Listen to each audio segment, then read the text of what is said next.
All right, here we go. The final Real Kyper and Bourne show of this 2023-24 season, Sammy. That's it. Hard to believe. Just me and you and a man far, far away in Justin Bourne. Hey! After taking a brief day off, would we say that? It's a family day? Maintenance for you? day. Maintenance day. Maintenance day. He's back to wrap up our season. So for the next hour, wherever you're watching and listening, Sportsnet 590 The Fan, Sportsnet 650 in Vancouver, in Calgary, Sportsnet 960, or watching on Sportsnet 360 and Sportsnet Plus. One last kick at the can to go over favorite moments of the season, favorite guests, what signings we liked. Sammy probably within the hour will tell us favorite moment of the Toronto Maple Leafs. Season? But all in all, guys, it really starting to make me feel like it's the last day of high school. And Sammy, will you sign my yearbook? I will absolutely sign your yearbook. Borny's too far away for me to reach his yearbook, so I won't be signing his. But yeah, I mean, it really is hard to believe that we're sitting here on July 3rd and it's over. Like starting at the start of the season, being on TV, all the scaries going into that, and you snap your fingers and we're about to embark on our own vacation. Well, Borny's already on his vacation, but he's taking an hour out of his day to come with us. But yeah, it's crazy that we're here. Yeah. If the start of the year, I could have told you the Leafs were going to lose in Game 7 overtime to the Boston Bruins, would you have enjoyed the year as much? No. I mean, depending what round. Like if you had told me in the third round, yeah, I guess I would have accepted that. But the first round again, I probably would have been a little bit more dubious of that. So the three of us will reminisce of the season that just passed by, including some of the latest news up until this point. Feel free to send in a text message. Yes, please. At 590-590. Tell us your favorite moment of the season. Tell us what you loved about our show, what you didn't. Give us some advice on what to do this summer, which probably would include jumping in a lake. Yeah, maybe. You think? We'll go jump in a lake. Replace the host. Yeah, replace the host. Don't let Sammy talk so much. There's a lot of different things that people have ideas of, for sure. And, of course, this hour of Real Kyper and Bourne brought to you by Bet365. All right, who wants to start? JB? Oh, just big picture on the year? Well, okay, go there. Go favorite moment. Go. I actually have maybe my favorite moment in the history of this show right off the top of my head, if I can give it to you. Yes, it was please. In the very first week. Jump the queue. Don't worry about it. No, because Borny was struggling there. I'm coming in to help him out. All right.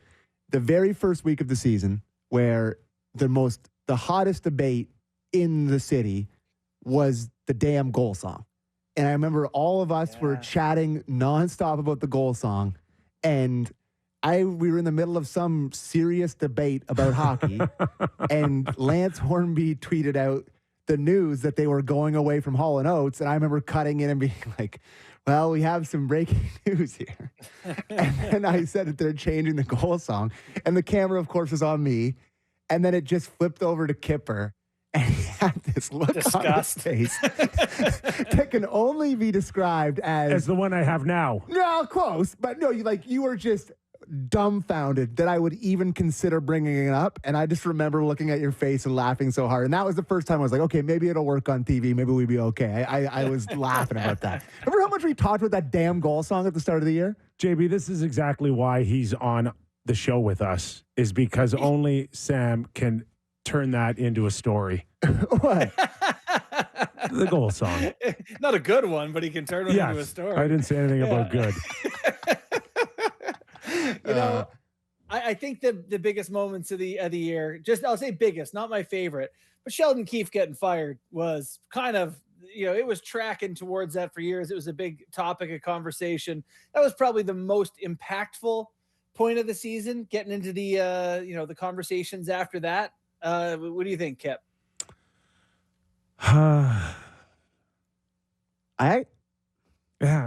Stamkos, I think, is up there.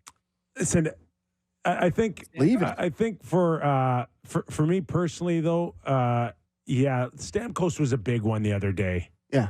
If you want to talk about guys doing it the right way, and then unfortunately the system now is skewed towards love them and leave them more so. And there was parts of it in any era. We know when owners or management has had enough with you, they found different ways to kick you to the curb. That's been around for decades and throughout the course of history in the National Hockey League. But I think Stamkos was now just, if this could happen to this guy, this could happen to anybody from here on in. Yeah, absolutely. Yeah.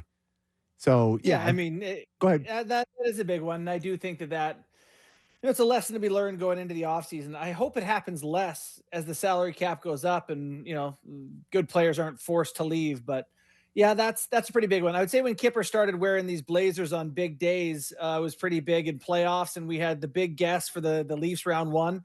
Yeah. That was a nice turning point. Did I put pressure on you guys there? I wore a suit. Now I'm wearing a T-shirt and a ball cap. I'm like, I don't care, baby. Get me. Sam had a monocle and a cane, if I recall. Yeah.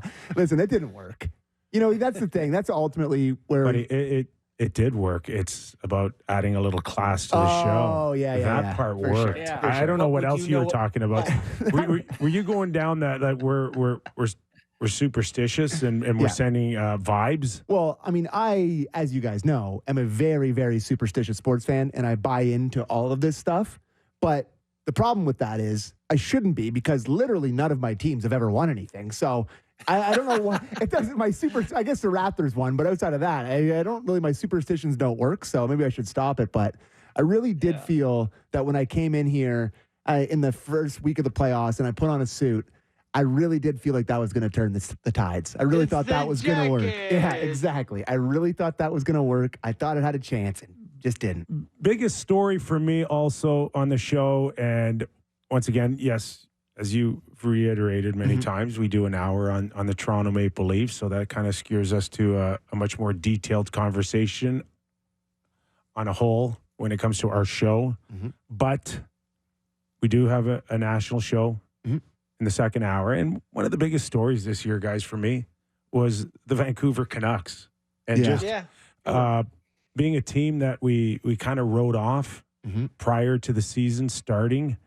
We liked Rick Tocchet, but the effect that he had on changing the culture on that team, almost, guys, like overnight, because they went from a troubled hockey club to JT Miller being this guy that thinks about himself first and not the team, and what they were able to do to me was just... What about Besser? Everybody thought Besser was going to be out the door. He was going to be traded, that he was a guy that anybody could have had. And then he goes in there and has a career year this year as part of that. Scores a hat trick in what game was that, against Nashville, to get them back into that one. So they were a really pleasant surprise this year. Had an interesting offseason where they've spent some money on some guys and they lost Zadorov or whatever. But it was nice to see them come back to relevancy. How about Philly? Philly went from a team we expected to be terrible to a team that was a lock for playoffs to being Rory McIlroy and missing a 3-footer down the stretch and missing playoffs all over. Tortorella's reputation did like a full bell curve, over an 82-game season. Hard to mention, JB, the Philadelphia Flyers, without also acknowledging a very big story in terms of the players that off the World Junior team 2018, including their number one goalie that they lost in Carter Hart, not knowing where that's going and whether or not these guys will ever have a shot ever again at resuming their careers. And, of course, we saw the domino effect for the Philadelphia Flyers, who, if I'm not mistaken, signed Brossoit. No, was it them that signed Brossoit? Who signed? Winnipeg got him. No. Here, I'll look it up here. Okay. They got a goalie, did they? I thought they signed him the other day. I could be wrong, though. I mean, it was the Blackhawks that signed him.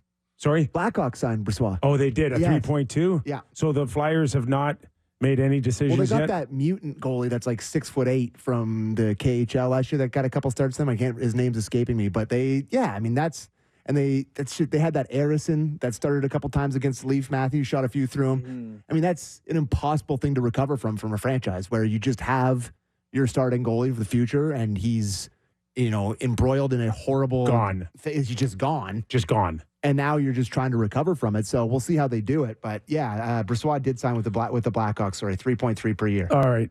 So there you go. Safe to say I haven't paid a whole lot of attention the other day. JB, have you paid a lot of attention the last? Because apparently I haven't. I wrote 2 sentences on every free agent signing over $1 million. Wow. So you check that out on sportsnet.ca. Nice. It's, I don't know how many thousand words, 6,000 words. It's a monster of an article. So you have not been outside. Happened. Not entirely, but you could definitely sneak a few past me because there was a lot of names, a lot of signings. This was the busiest free agent day. Well, over $1 billion on the first day, and I don't know what they're at now, $1.5 billion, but it is quite remarkable. What's your favorite signing? My favorite signing is Victor Arvidsson in Edmonton.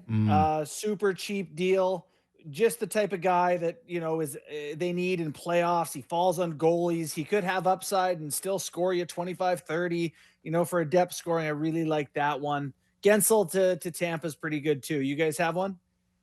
You mean the big meanie Tampa Bay Lightning, the anti-karma? They're not going to, it's not going to work. There's just bad hockey karma. It's not going to work for them.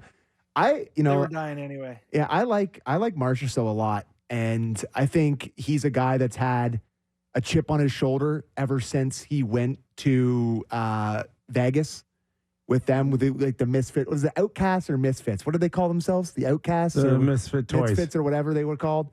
And I think a huge part of what made him great in Vegas was him being sort of that underachiever, scrappy, chip on his shoulder guy.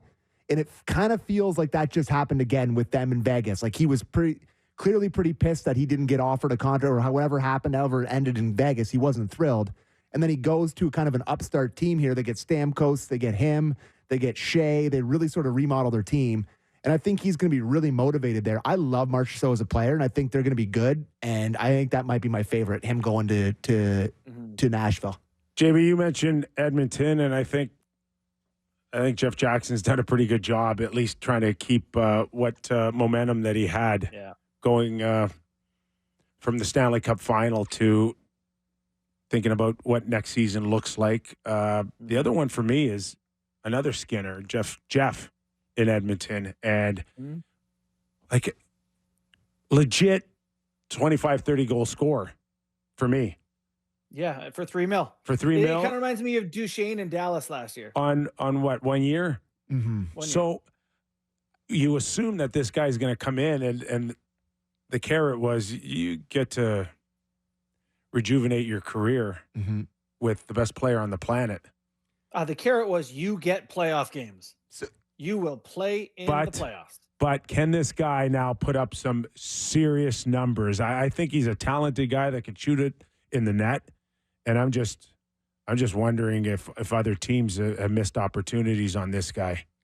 Can I ask you about the reported interest from the Leafs on Skinner? And there was some reported interest with Henrique too. How do we feel about that? That guys are kind of being like, yeah, I'll go to Edmonton instead of coming to Toronto. I just think it shows the power of McDavid and Leon. Yeah. Okay. And that's I think Skinner would go. Not sign. I'm not moving up there. It's 9 months, 10 months a year, 10 months of the year to go up there and play with the best player in the world. But it's also it's you say it's McDavid and Draisaitl, but Leafs have Matthews and Marner. The difference is the winning. If Matthews and Marner is that important? If they lose in Game 7 of the Cup final, Skinner or Henrique, those guys go, oh, they're closer. I want to be on the team that's closer. Everyone's chasing their cup too, Can I just interject with the Skinner to the Leafs thing? I'm not. Also, Zadorov is a good signing. Anyway, I'm not sure that the zero playoff experience, pure skill guy is the perfect mix for the Toronto Maple Leafs core. If I'm being totally honest, I think there's a potential for him to not have it work here. So maybe Edmonton, he made a really good call where you just go there, you're the fifth star in line. No one's really thinking about it. You just get to play with McDavid. You shoot in the net. You don't have to worry about everybody in Toronto being like, well, he's never played one playoff game ever. And, it's starting to go bad in You the mean playoffs. luxury Dennis Mulligan? Yeah, exactly. Yeah, bingo. Bingo. Well, while the Leafs, it's well acknowledged, well documented that they beefed up their blue line, they got a little weaker up front with the loss of Bertuzzi, particularly the left side here. So how fast does Tree Living have to plug somebody else in to help Matthew Knives and Bobby McMahon? It is funny, he did make some statements somewhere along the way that you can't do it all in one day. Like he went out and got 32 D-man and really tried to fix that issue for the Leafs. And now it's, how do you replace Bertuzzi, who fortunately didn't score a whole pile last year? So, replacing him is not impossible. But you need another player here. So I am curious to see how they go about trying to make that happen. That's still up in the air. Yeah, I would. So Skinner would have fit in nicely. He would have helped for sure. No question. I think he's a good player, and I think he would have fit in well. To me, the Henrique one would have been a perfect fit. And, we talked about it. We talked about it at the deadline where we were concerned about giving up a first-round pick for him. The Leafs were talking about that. Like, that's something that you didn't necessarily want to do. But if you're signing him, what did he end up with, boys? Was it 2 times 3.5? 2 years. 3.5? Like that, and you put him in the third-line C spot, and then you could move all those other guys out to the wing. That just changes the outlook of your bottom six so much. And I really liked what Adam Henrique gave them through the playoffs when he wasn't hurt. I thought he was a really good contributor for them. So that one, to me, hurt a little bit more, and I thought he was a perfect fit. But there's nothing there's not a lot out there left. Like it feels like it's going to have to go it has by to be a trade. Like yeah. I know Luke Fox put together like the top 10 remaining free agents, and it's Vlad Tarasenko, Daniel Sprong, Jack Roslovic, Tyler Johnson, Philip Zadina, Kalen Addison, John Klingberg, Tyson Barrie, Tony DeAngelo. Okay, stop. You're hurting my ears. And Alex, We're Alex good. Nylander. We're good. That's the last 10 here that he's got listed. So it's like, you got to make a trade. Well, that's just it. And it has to be some money out. But then is it what? Camp. Marnero doesn't help. Liljegren. Yeah. Right? What Camp, what are you going to get back that's going to change it? An upgrade. How about that? Okay. That's your Adam Henrique kind of guy. For sure. But you're going to be able to trade him for somebody that's going to bring you scoring for $2.5 million? You get into your packages now. Yeah. Okay. Right? Would and you may have to then trade Liljegren? I think Liljegren's still in a position to be an asset for you, a right-handed shot that can play 15-plus minutes. I think teams would have pounced on Liljegren if the Leafs walked away from offering him a contract. Really? Yeah, I do. That's interesting. It's weak out there, guys. Yeah, it's weak on that blue line on depth. 100 contracts were just signed. I did want to mention the Zadorov thing. We talked about signings we really liked. I don't think he's Zdeno Chara, but I think he has a chance to be one of those unicorns, where he can score and be big and mean and all that. So I just wanted to throw that in too. But yes, the Leafs up front still have some work to do. If Joel Edmondson got almost $4 million from LA, then Zadorov's right there at 5.5, 6. Yeah, like was it 6 times 5 or 5 times 6 for Zadorov? I can't remember. There's so many signs. He's $5 million a year. Yeah, 5. Yeah. I mean, that's fine. Totally fine. But in news also today, the Florida Panthers lost a few players, but were able to keep a few. Besides Reinhart, Anton Lundell signs a 6-year extension for $5 million. And Sammy, on behalf of everyone in social media, they're tired of you crying about state tax. Okay, can I lay this out here for everybody? I can't wait. I think what they've done to get players there, Bill Zito deserves a ton of credit. He's brought in good guys, right? Like he's brought in the Reinhardts, he's brought in the Lundells, he's brought in all these guys. I get it, but when you get to sign guys for $2 million less every contract, it's a huge advantage. Like that's, I know Lundell didn't have the bet. He's young, but he's an excellent two-way guy who's a beast for them in the playoffs. When you get to knock $2 million to $3 million off of every AAV, it's a huge advantage. It just is. Like in a hard cap world, it just is a huge advantage. JB, didn't the Leafs combat that by telling the world that we can give guys longer term contracts to a guy like Chris Tanev and not worry about the back end because we have so much money we can send you to Robot Island? I guess you do. You can, right? I saw, people tweeting about deferred salary. Can you take more money once you leave playing in Canada? You're trying to find any way to compete. It is an advantage, no doubt about it. But Luke replied to you on Twitter, Sam, and he said, Mr. Journalist, Luke, I know. They've had no state tax for a long time and haven't always been able to keep their players. So it's a testament to the culture they've built there and what they have going on. So way to go, Florida. Yeah, way to go. But yeah, it's I really do want to say that Bill Zito deserves a ton of credit. He's done a great job getting great players there. But when you get to sign guys for a lot less, it's an advantage. It just is. It is. Before, I don't know when we're planning breaking today, but I really want to have the guest conversation. Whenever you guys are ready. I don't want to steer the show, Kip, if you're not ready for that. Listen, I really have not steered any show at all in 3 years. We did not say one word to each other before the show. We have this is true last day of school. No, we haven't said I'm just drilling holes. Last 2 weeks, baby. We haven't said a word to each other before a show in 3 years. That's a lie. We talk Except about how you play today. Literally anything other than hockey for an hour beforehand, but then we talk about hockey when we start. So okay, let's hand out some awards to the best guests. Hall of Famers? Kyper and Bourne show this year. You're really gonna piss off other guests now. Well, wow. I don't want to do that, but we have to mention Doug McLean. Yes. We have to thank him for giving us every Thursday or Friday all year, getting through. Don't mention his name. Not on a Friday. Not listening. He doesn't know.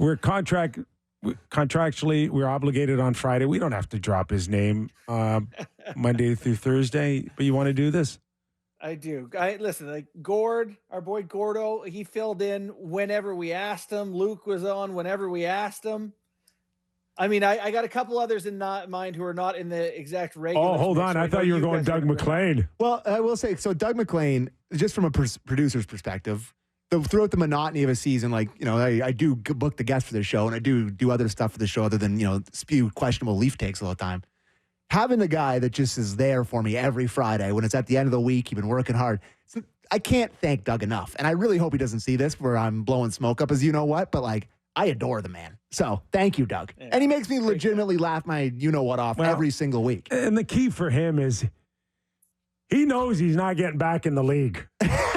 So the filter's off. He's both informed and doesn't care what anyone thinks of him. And he's also definitely not going to get Jeff Rimmer on this show. So we got to get Jeff Rimmer on this show. That's probably the highlight of the show. We literally couldn't get a guest on the show because of offensive things said about him. Yeah, not by us. Well, it was Doug's fault. All Doug's fault. Yes. Totally Doug's fault. No question. Yes. Honorable mentions to guests, or you want to go? This is beyond, I think, outside of the Toronto Mount Rushmore.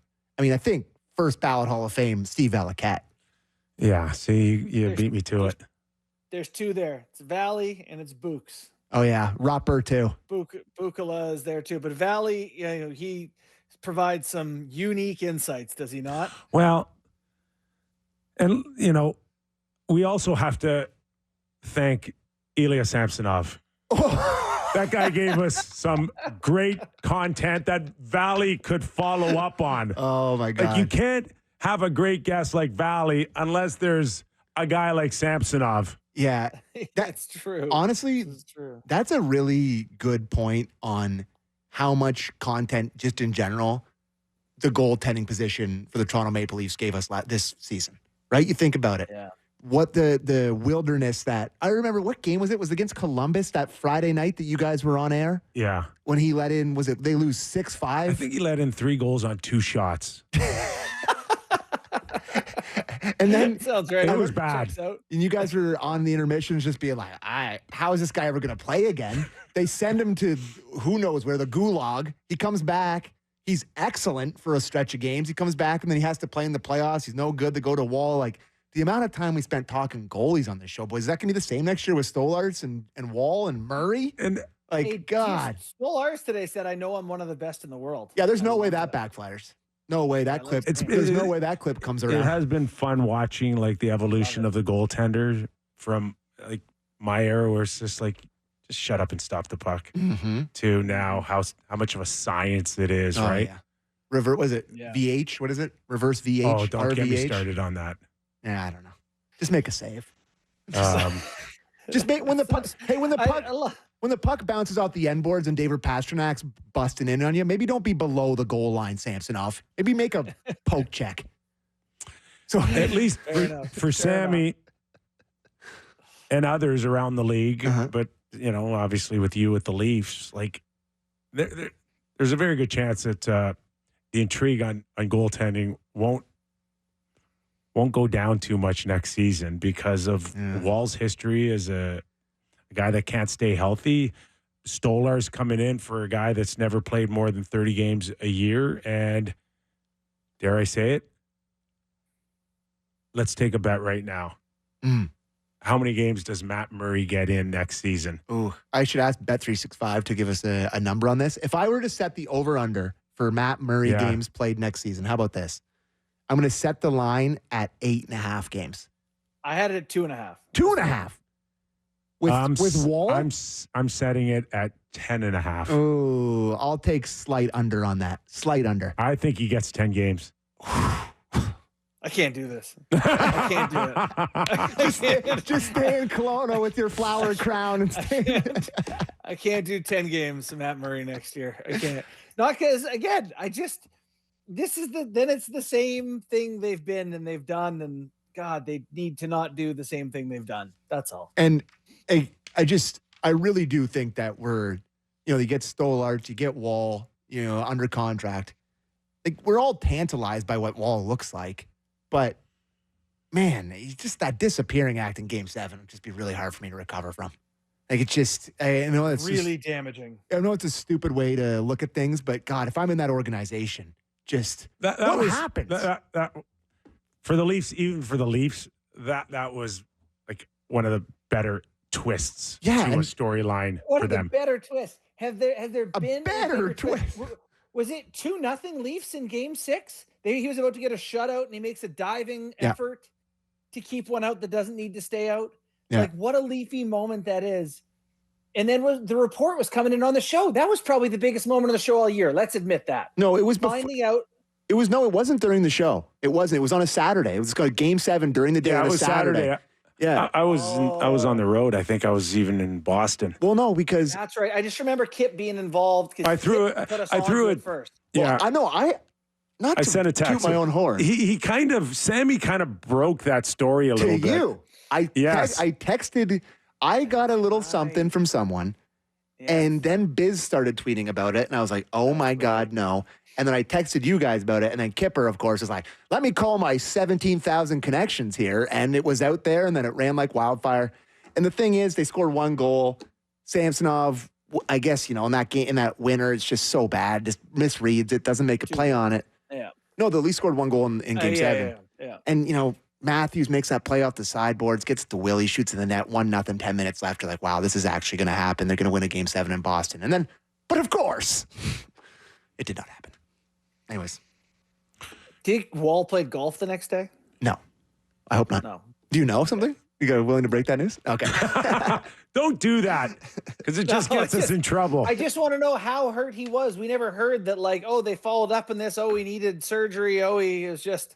Yeah, I don't know. It's just hurts brutal. A bit today. Yeah. Do you want to do game time now or off the back end? Let's break, and then we'll come back. We got some text. We still got a couple stories to get to, and I'll do game time. Yep. And two, including Seattle Kraken making history with the first full-time female coach.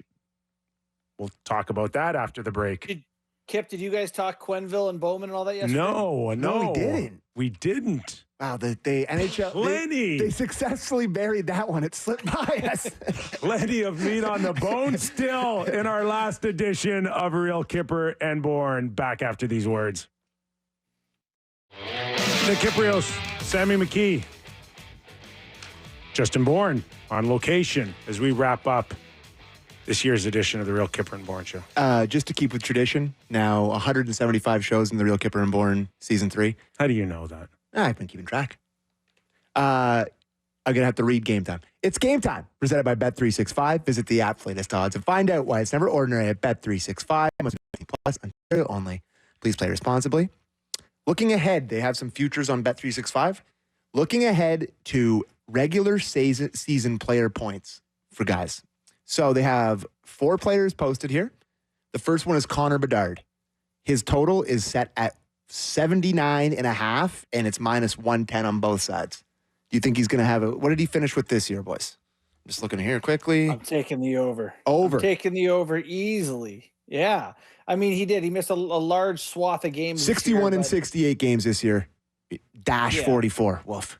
So you got to think if he improves his pace and he's a point per game guy plus, which you have much better players and him a year older, if he's healthy, it's over. Mm-hmm.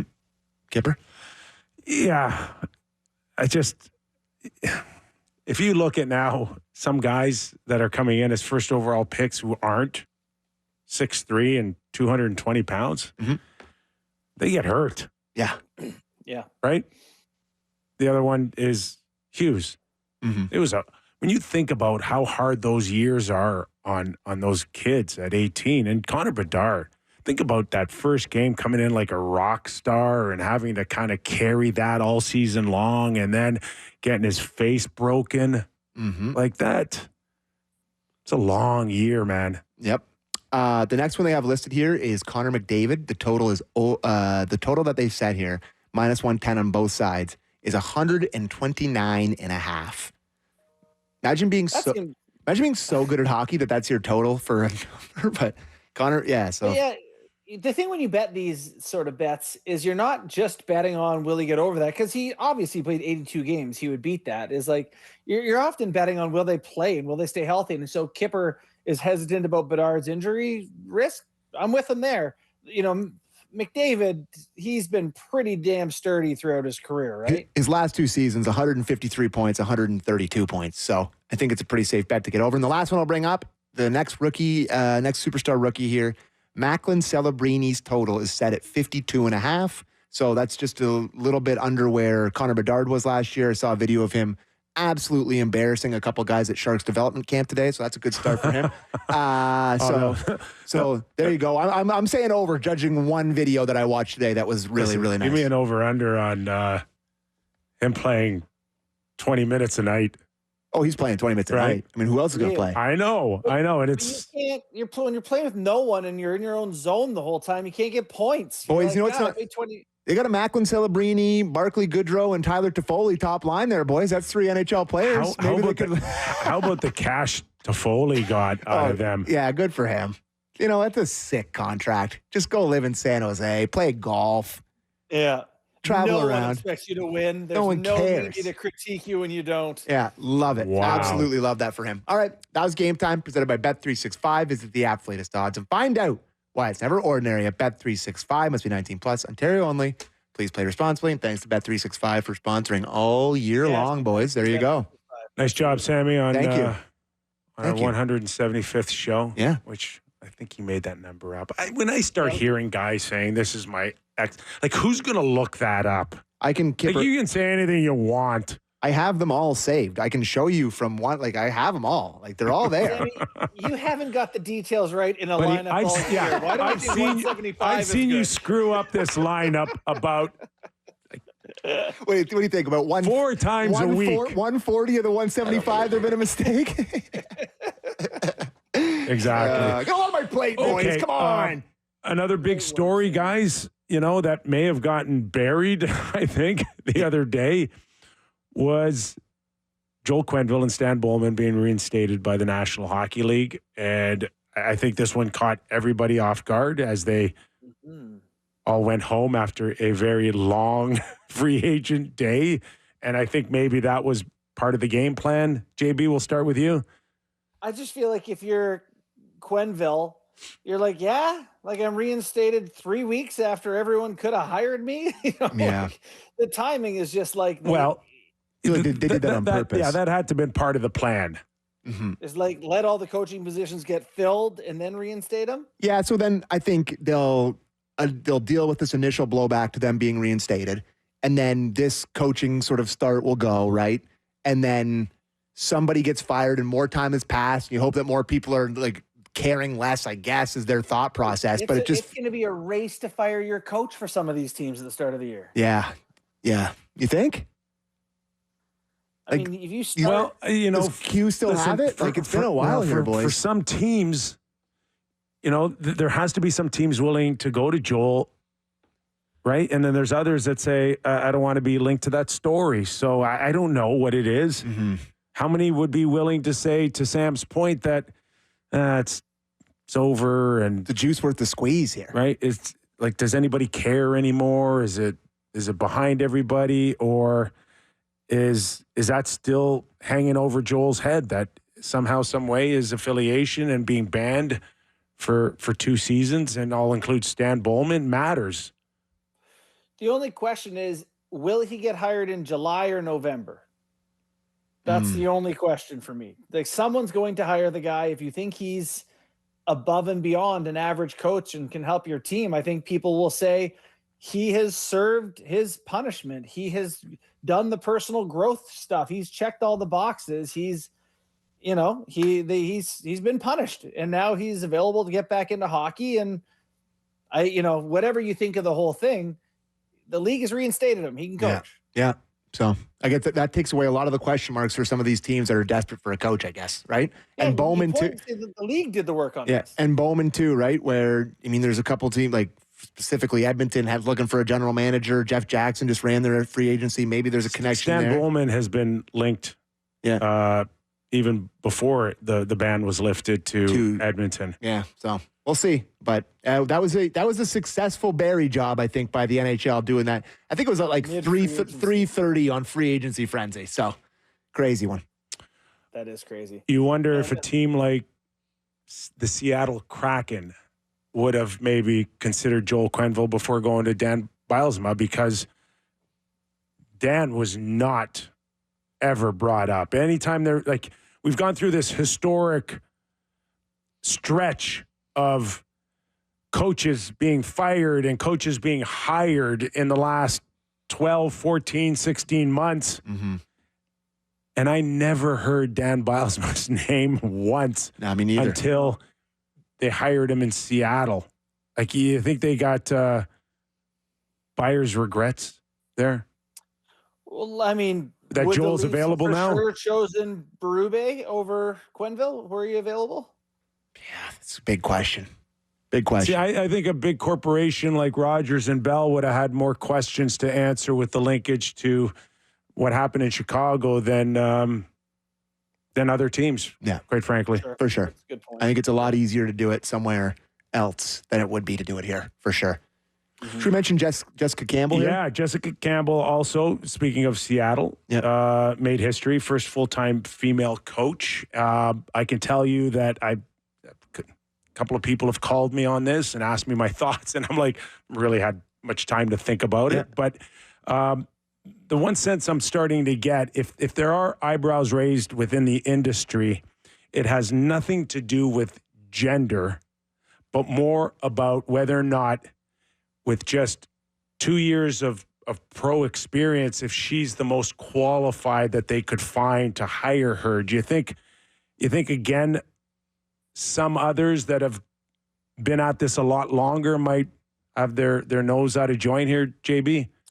Whether they have it out of joint or not, I mean, tough beans. Like, teams are looking for good minds, different minds, and often the different part is important here, is that we've been on sort of this carousel of hiring the same 60 guys for 30 some positions, and hey, if they think she can provide something that other people can't, awesome. And all these teams bring up assistants from the AHL all the time. Like, it feels like that's something that happens tons, because she was with Coachella Valley last year, I think. So teams will often hire their assistants from below and then bring them up. But it's a lot longer than 2 years, Sammy. I don't really care about it. I know, but others, others would. I think it's going to be that's a huge thing for just hockey in general, and be interested to see how the guys react to it and how it's going to work. But I'd say it's a lot of pressure for her, honestly. It's happening across sports, though, Sam. Yeah, right? I know it happens in the NBA, for sure, of course. And I'm just saying, it's a lot of pressure to be the very first person at something, and being behind the bench and interacting with everybody. But it's a lot of pressure. It has to be different because, and we've all been through, at least I have, through minor hockey with my kids. And at some point, that there's a girl that's very good and ends up on a boys team.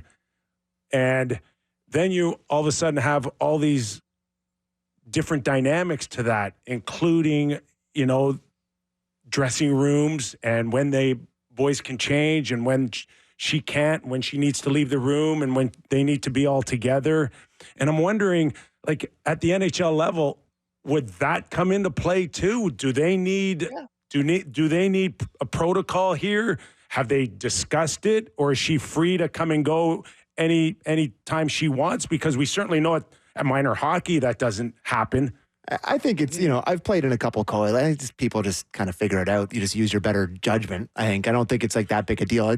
I mean, how often, it's a big deal in minor hockey. Yeah, but I think at the NHL level, they're going to be able to use enough discretion and not be like, getting. Anyways, yeah. She might see a couple of peeps along the way. That might just be the way she goes. Yeah.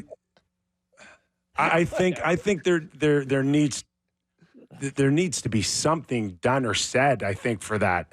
I don't know. That's an interesting one. I think just from a legal point of view that you'd want to be able to kind of cover yourself, because that's all that minor hockey has done up until, this point, is to make sure that they've left themselves in the best position where everybody can be also protected. Mm-hmm. Just food for thought. That's all.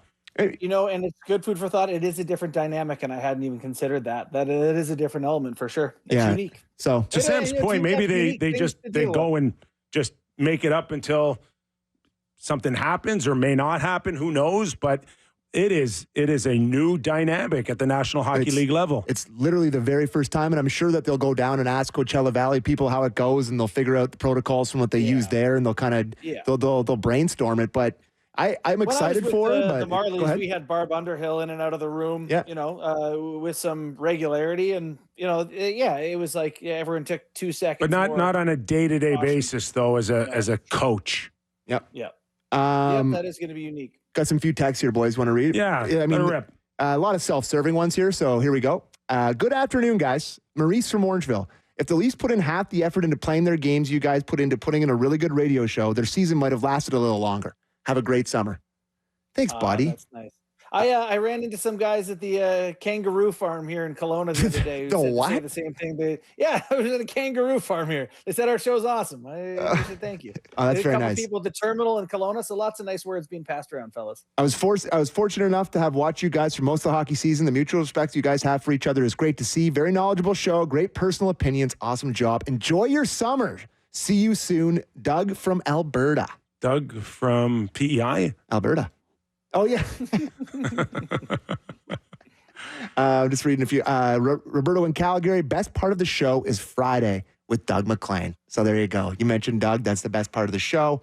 Just reading a couple through here. My husband and I are seniors, and we listen to Kyper and Bourne every day. Mostly Kyper because he's a senior too. Yes. The best day of your show is Friday, the conversation with Doug McLean. He's great. Thanks for another season. Best wishes for a safe and happy summer. Please put your name on it because that's the way I can read it. What are your thoughts on next season and what the Maple Leafs hockey team is going to provide us? A lot of the same. Let me ask you this. Did the Leafs live up to the narrative at the beginning of last season as we don't care what happens during the regular season, all we care about the playoffs? Did that happen for you? Kind of. I mean, it was frustrating during the season that we're supposed to say we didn't care about things as they happened, because when they did good, that's when people said we don't care. When they did bad, people still cared a lot. Yeah. So that was a frustrating way to get there. I can't imagine going forward towards playoffs next year with the same core. I just can't. I'm not saying I want anything done. It's going to be wild. We know between now and training camp, all Canadian teams will have a different look than the one that they have today, whatever, how minor or major that may be. So let's, on July 3rd, handicap the top team next year in Canada. Oh, I love this. Top to bottom. I love this. I absolutely love this. Anyone not giving the Edmonton Oilers the 1 seed? Is anyone not? No, I'm not. I'll do it. Oh, who are you going to go first? No, I'm giving it to Edmonton. Oh, I'll go Toronto first. just because you are Sammy. Yeah, I'll go Toronto first. Why not? We're the center Do of the you have hockey any universe. Sort of Let me have it. any basis behind that? I mean, they're good. They've been good for They're very good. they've been good for 5 straight years. And if maybe Craig Berube coaches them to not lose to crappy teams all the time, that they may have 15 more points and they may be the best team in Canada in the regular season. Is it that crazy to picture? I don't think it is. So give me the Leafs over the Oilers. Take that one on July 3rd. Stick that in your pipe and smoke I'll it. take Vancouver second. Oh, come on. Come on, Kippy. This is just absurd. I think I'll do Toronto too. All right. Vancouver. What did they add? So they lost Mikheyev, Zadorov, Lindholm. Mm-hmm. Yeah, they're not done. They're not done, and Demko is one of the best goaltenders out there. Okay. So you have I got Edmonton, Van, and then Toronto? Edmonton, Toronto. Yeah, I go Toronto third. Okay, so I thought you were going to get hot takey and go No. Sens third or something. No. Then Jets? Winnipeg. Okay. I'll go Edmonton, Toronto, Vancouver, Winnipeg. Okay. Yeah. And then then I got Ottawa. Okay. Wow, what a thrill. 5th best. Congratulations. Another sparkling season in the nation's capital. Who's in the toilet bowl then? It's the Habs. So it's Calgary, Montreal are the bottom feeders. Montreal, how about them on deadline day? Like, you need a hockey team, and who'd they get? Yeah, they paid $100 million for Pierre Engvall. I think that Calgary will be better than Montreal's trying to be bad. I guess Calgary is too. But how much of it is that Slafkovsky $60 million contract? How much is that on? We got to excite the people in Montreal with this. Maybe. I think it's more like, can you catch the Jack Hughes sort of thing, where all of a sudden you're paying $8 million to a guy who's worth 12. But he's coming off 20 and 30, and pretty good. He doesn't. Like, he's a power guy. We get it, but is he going to be like Jack Hughes, that he can produce a point? I don't see it. Not next year. Not next year. So, Sammy, I mean, you got to get ready now, because Matthew Nyes is going to want $8 million next year. Oh, yeah, great. Yeah. Right? What did you just say? Let's fire up. Matthew Nyes. Oh, I see. Can this show just end? Can Can I go to summer? I don't want to do that. Matthew Nyes scores 20 goals and adds 25, 30 assists. I mean, that's $8 million right there. Can we get rid of the stupid salary caps? I don't have these stupid conversations about guys. Never. It's so absurd. What would we talk about without the cap? It's always about the money. The reason the Leafs lost is because Nick didn't go to church on Greek Easter. Just saying, ask Yaya. Oh, who's ratting me up? Cousin, is that Giorgio? Did he write it? I don't know. It's somebody texted that in. Who's ranting me up? I don't know. This person did. They didn't put their name on it because they don't want you to beat the crap out of them. Oh, it's cousin Giorgio. King of the First of all, Danforth, nothing happens before midnight at Greek Easter, and I'm tired. Hey, that's what cursed the Leafs season. What a season, boys. In all honesty, I love both of you very much, and I'm very happy and blessed to be able to do this. So, love you, boys. Sammy? You too. It's good year. Sorry I couldn't be there for the final show. I'm busy taking my wife's got my daughter in urgent care because she has an ear infection. We're having a great time in Kelowna. Sounds fun. Yeah. But no, I'm looking forward to next year, boys. Well, feelings mutual on both you guys. We'll get a couple of rounds in before we get together again in the fall. But the most important out of the three of us are the watchers and the listeners. Absolutely. And we absolutely love being here every day for you, giving our takes as crazy as they are. You are the reason why we're together, and we don't take it for granted for 1 second. So thank you for watching. Thank you for listening. Thank you. Stay safe this summer, and we'll all see you next season. October.